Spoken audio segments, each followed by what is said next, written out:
Good evening on election night 2015. It's almost 9:30 and the polls have been closed for almost an hour and a half now. Let's go to the results so far in several key races. Definitely a lot of excitement. Thanks for that, Jillian. Of course, we'll be back here in a couple minutes for 7 News Nightcast. We do have the results. They'll be posted for you online at KPLCTV.com and on your 7 News mobile app. I'm Erica Bivens. Thanks for joining us. Good evening, I'm Erica Bivens. We interrupt your programming this evening as we continue to follow a developing story. Louisiana State Police Trooper Stephen Vincent was shot in the head late this afternoon. Again, that news conference is getting underway right now. We take you there live. Certainly a tragic morning in Baton Rouge, as you just heard at that news conference. Colonel Mike Edmondson, the state police superintendent, saying they weren't taking questions as it's still a very fluid situation and active investigation. Well, ready to assemble furniture maker IKEA is recalling 80,000 baby gates. This week, the Consumer Product Safety Commission said the gates can unlock by themselves and lead to falls. 10 injuries have been reported, including 2 concussions. Now, this is President Obama's last hope for enforcing this program while he's still in office. If the administration loses, it'll take at least another year while the legal battle plays out and his immigration plan remains on hold. Well, would you eat steak served up by a murderer? It's possible and even recommended at a popular restaurant inside an Italian prison. The city matched with 30,000. And overall, a pretty good turnout there despite the downpour. The dogs were kind of like, they're struggling to breathe, you know. I think they're dealing with the heat just like we're dealing with the heat. And depending on its success, this program may be expanded. I think every time it rains, we instantly think of Zika, and we did have some showers out there today, Zach. Yeah, we did have some showers. In response, the hospital was temporarily placed on lockdown this evening. KPLC's Caitlin Rust is standing by with the latest. Will get a free trip anywhere in the U.S. for themselves and a guest to go Pokemon hunting. Got to catch them all in between the rainfall, though, today. I think they pay it. And some breaking news to report. Beauregard Parish Sheriff Ricky Moses reporting a man's body was recovered from the Sabine River this afternoon. Moses says they're still searching for 2 missing teens. He says the call came in around 2:30 this afternoon. We'll, of course, keep you posted with any new developments on air and online at KPLCTV.com. Well, Zach, final check of the weather? Storm Vision HD shows if they're trying to recover. And donations are still being counted. Once we know the exact amount of money raised, we'll of course post it for you in this story at KPLCTV.com. Still to come, we're days away from New York's delegate-rich primary, how the candidates spent their weekend, right after this.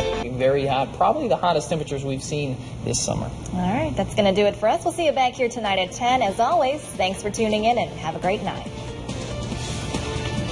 Well, Cynthia, the Spring Art Walk is officially underway here in downtown Lake Charles, but we wanted to give you a little preview of the musical entertainment that's playing out here. And joining me now is Matthew Evans with the band Yes Ma'am. So, Matthew, tell us where you guys are coming in from and what type of music you guys play. We're coming from New Orleans. We play a different range from country, bluegrass, original music.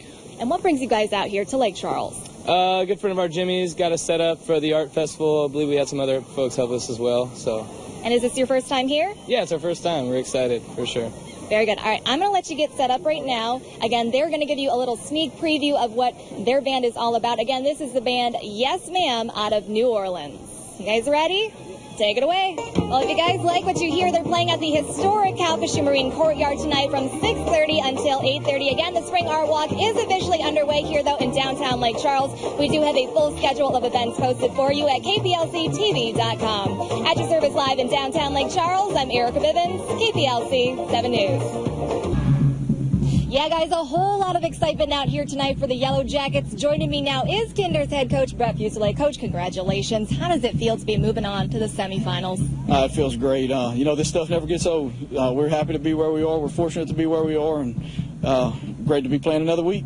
Absolutely. Now, as long as I've known you, your motto has been one game at a time. How do you keep your team focused going on next week, now taking on Welsh? Oh, okay. Hey, one game at a time, because if you don't win this week, you don't get the next one. So, I mean, hey, we're just happy to be another week, whoever it is. We'll just be glad to be in the semifinals. All right. Congratulations again, Coach. All right. Thank you. All right. These guys surely excited out here. Kinder, one step closer to the Dome. At your service from Kinder High School, I'm Erica Bivens, KPLC 7 Sports. Well, grab a glass of milk. It's everyone's favorite National Treat Day. Today, it's National Oreo Cookie Day. Nabisco first developed the Oreo in 1912. Now, a few fun facts. Go ahead and eat up, guys. It actually takes 59 minutes to make a single Oreo. Today, there are more than 25 varieties of the sandwich cookie. No one's digging in. I can't eat up. I'm supposed to talk about weather in a second. Fine, I'll eat. You have to eat. I'll eat. Oh my God. Do you guys dip your Oreos? Yeah, Everyone dips, right? But she also gave us whole milk, so get ready to taste that milk. Oh my goodness. Whole milk. Tastes exactly like It's cream. National Oreo Day. All right, let's talk about the weather, because we do have some potential impacts coming. First, let's get you out the door tomorrow morning. Really no weather impacts tomorrow. It'll be increasing clouds. It'll be a breezy day, so hairspray and also a hat for you guys. You will need it. But then your 7-day forecast shows rain. Basically, Tuesday onward, we'll be watching it closely. All right. How's your cookie? All right, Still have Sunrise is back at 4:30 as always. Thanks for tuning in and have a great night. Tonight, KPLC's Erica Bivens explains how important it is for drivers to pay attention. Cynthia, we hear about it time and time again, whether it's a state trooper, paramedic, or any other emergency responder. Injuries or even death can occur when drivers fail to comply with the state's move-over law. Tonight, we take you on a ride along to see just how many drivers actually get out of the way. Louisiana law requires motorists to move over for a vehicle on the shoulder using its emergency flashers, for a tow truck, any emergency vehicle on the shoulder that has its lights activated. It's called the Move Over Law, and Sergeant James Anderson with State Police Troop D says drivers need to realize it could mean life or death. It's very important. You know, we had a tow truck driver in the Breaux Bridge area die a couple years ago because someone simply chose not to move over. So how common of a problem is it here? To find out, we decided to put it to the test. Pulled over on the shoulder, this trooper clearly had his lights flashing, signaling vehicles traveling in the lane nearest to move over. But do they? This driver instantly puts on their blinker and does the right thing. This driver moves over without using their indicator. However, this vehicle doesn't. Neither does this one, even though they clearly had room to do so. Now, if due to congestion you're not able to move over, we understand that, but the law still requires you to slow down in that instance.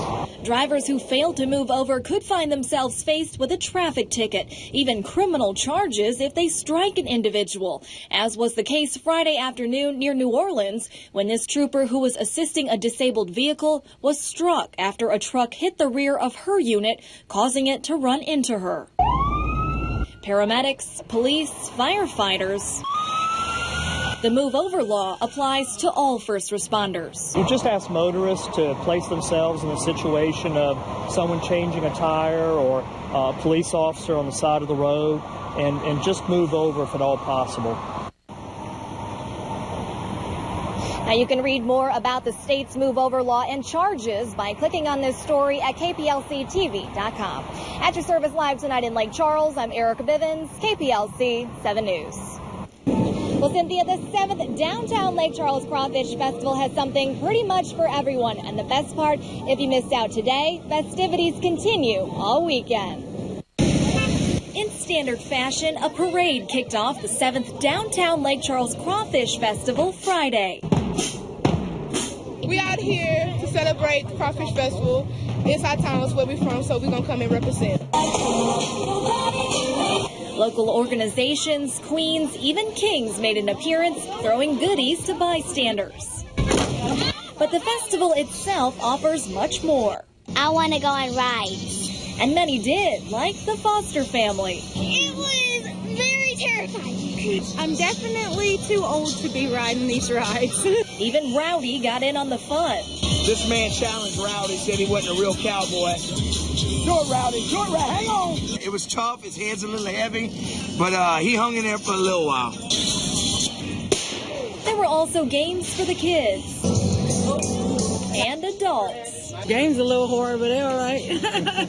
The festival drew in attendees from near We're from soccer and far. We're from Connecticut and New York.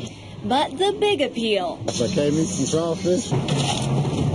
We brought out 10,000 pounds for the weekend. At $10 a plate, 1 corn, 2 potatoes. Thank y'all. Thank you so much. Enjoy. Crawfish lovers like Dewey Oliva say it's worth it. Très bien. After all, it is a party with a purpose. All the proceeds benefit the Parks and Foundation in Southwest Louisiana, and indeed, it's just a great time. A popular festival for the entire family. And festivities continue tomorrow at 11 a.m. inside the Coliseum. Now, tickets are $10 a person. Children 10 and under are free. We, of course, have a schedule of events posted at KPLCTV.com. And the big question, Wade, everyone wants to know, what is the weather going to look like? Well, you know, Erica, it turned out to be a pretty nice night out here in Southwest Louisiana, but there are still a couple of showers. Tonight, an ode to the volunteers and emergency responders in all this. KPLC's Erica Bivens is live in Vinton to explain. Erica? And this is a perfect example. Friendships and the American Red Cross have basically transformed the Knights of Columbus Hall here into a shelter, but it's the volunteers behind these doors that keep things running. We were at a shelter up in Maryville with the Red Cross, and then we were asked to come help down here. Since then, Terry Shields and countless other volunteers here have been nonstop. Saw juice back over here. Sorting a room full of donations from the community. This stuff has all come in since Monday. They're providing meals, clothing, a bed, but perhaps more importantly, a listening ear. You hear the backstories, and it's really heartbreaking that they've lost everything, or to know that their home has literally floated down the river. You want to ride?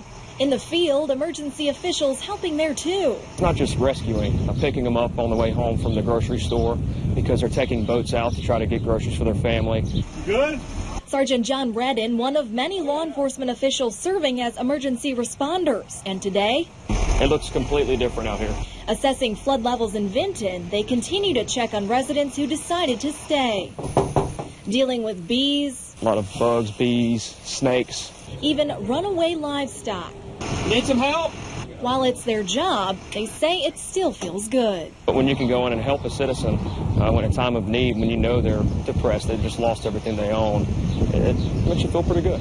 It's thanks to them these two were rescued. We've been stranded. Flood victims themselves, they too are volunteering where they can, even cooking tonight's gumbo dinner. Figure if they can do it, why not can I? And while you may see smiles, giving back is not without its challenges. And sometimes you just have to go outside and find a corner and cry and let it out and come back. You know, you got to be strong for them. But for these victims, it means everything. Couldn't ask for no better people, and it's like home here. The volunteers are impressive. And we have really appreciated it. And of course, shelter information is posted on our website at KPLCTV.com. At your service live tonight in Vinton, I'm Erica Bivens, KPLC 7 News. For 22 years, I worked in the prostitution industry.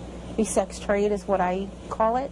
Sean Carden walked these streets right here in Lake Charles. In prostitution, everybody thinks you're going to see high heels and a mini skirt. Reflecting on former pictures, she says that's not always the case. This one, I was actually into that life for about 5 years. When you see the picture, you don't see a prostitute. You see a young woman, a mother, loving her daughter. But that was then. This, hello, how are you? Is now. I was passing and I saw the little sign saying new thrift store. So I'm like, okay, my kind of place. Let me go see what's happening. Carden's ministry, I Am Loved, opened this thrift store on Broad Street, the same street she once walked. It all kind of happened quick. After she left the industry in 2008, she says God gave her a vision. The goal with the money that we make from the store is to get a home. We want to get a home that will house 4 to 8 women. Right now in the state of Louisiana, there's only 2 places that you can send somebody with prostitution. So with each purchase, it's going to be $526, baby. From clothing to shoes, handbags, even furniture. They have a nice selection of stuff. You're contributing towards that vision. I'm all in favor of it. I'm going to pass the word on to a few other friends. I think it's amazing that Sean has a heart to show people that God loves them, because once you get that fact in your heart, your whole life changes. Thank you so much, ma'am. For us to get a house up and running, we would need at least $1,500 a month. That's just basics. While she says they have a ways to go, seeing how far they've come. You know, it's almost unbelievable. You have a great day, ma'am. And they're always looking for additional donations and volunteers here. For more information on the store, head to KPLCTV.com. At your service, Erica Bivens, KPLC 7 News. You tell your kids not to talk to strangers, right? But does your message really get through to them? KPLC's Erica Bivens and photographer Jason Rivera put it to the test. Yeah, Cynthia, everyone's aware of stranger danger. Parents, even the schools, teach kids not to talk to people they don't know. So we conducted an experiment to see if children actually listen to that advice. Basically, we put it to the test at a local park, and the results may surprise you. How often do you talk to your kids about, stranger danger, and what is it that you tell them? Well, just here and there, whenever there's somebody that she doesn't know and she wants to talk to them, I say, no, you only talk to people that you know. And just here and there to tell about it. But. So basically, our photographer's standing outside with a dog. How do you think she'll respond to him coming in and trying to coax her out of the park? She might be wanting to talk to the dog, but I don't know for sure, I guess. Do you think she'll actually leave the park with him? Or do you think she'll come running back to you? I'm hoping she'll run back to me. And are you okay with us putting this to the test today? Okay. Hey guys, you like the puppy? Want to pet him? Come over here. Let's go over here. Wait. You want to give him a treat? Yeah? All right. Sit, Barla. You want to give him a treat? Yeah, you want to pet him? Pet him. Hey, you like puppies? Huh? I love puppies. You like puppies too? Uh-huh. You want to go see some puppies? Okay. Hey, you want to come see some puppies real quick? Huh? Real quick. 1 minute. Come on. Couple puppies. They're like hey, look at me. Look. They're like just like that one. You like this dog? Huh? You like him, huh? Yeah, you want to hold my hand? Look. Just shocked. Very shocked. I didn't think she would be comfortable. I guess she would just run back to me. So yeah, I was very shocked.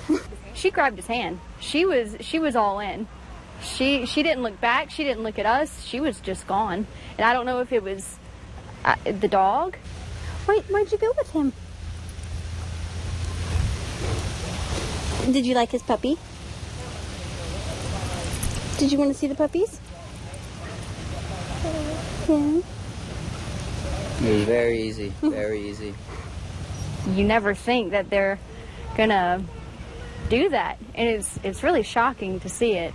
Do you talk to your kids about stranger danger? Yes, I do try to let my kids know that the importance of not going up to strangers. If someone calls you and you don't recognize them, don't go up to them. So you tell it to them quite often. I mean, can we put it to the test? Oh, good Lord. Just to see how they would react. Sure, we can give it a shot. But when our photographer and dog walk over to the girls, listen. Mama! Calling out for their mom, these two girls then ran back to Dad. These kids did the right thing, but we wanted to put it to the test again. Yeah, climb on the rope. What do you think he would do if I had our photographer come over with a dog and try to coax him out of the park? Do you think he would leave or no? Probably not. You think he'd come back to you? I don't think he would leave. Okay. You think he'd come back to you, though? Oh, yeah. Okay. Are you okay with us putting it to the test? Go ahead. Hey, how you doing? You like dogs? Yeah? You want to pet them? Go ahead. You want to give him a treat? Yeah? Look, give him a treat. He likes treats. You like puppies? Yeah? We have some more puppies. You want to go see some puppies? Yeah? Come on. Let's go see some puppies. Here, hold my hand. Come on, let's go see the puppies. You like puppies, huh? Yeah, we got a lot of puppies in the car over here. Come on. You see how you just left with this man? Don't ever leave with nobody you do not know. Seeing him do that, I mean, what was your reaction? I was shocked. Very. It's pretty easy. Exactly. And Cynthia, we did this with 5 kids. 3 of them, as you saw, readily left the park. Only the 2 girls didn't leave with Jason, but we later found out they were scared of dogs. And you know what? Most parents think that they know how their child would react, but as this proved, you just never know. You don't know, and the whole point of this experiment was not to say that these are bad parents or that they don't talk to their kids about stranger danger. You heard them. They all said they did. So the question is, are parents just not doing it enough, or is there perhaps a better way to talk to kids about strangers? I'll have some advice from a licensed psychologist on how you can better work with your kids to prevent a situation like this from happening. That's tomorrow night at 10. All right, that's something that we definitely want to pay attention to. Thanks a lot, Erica.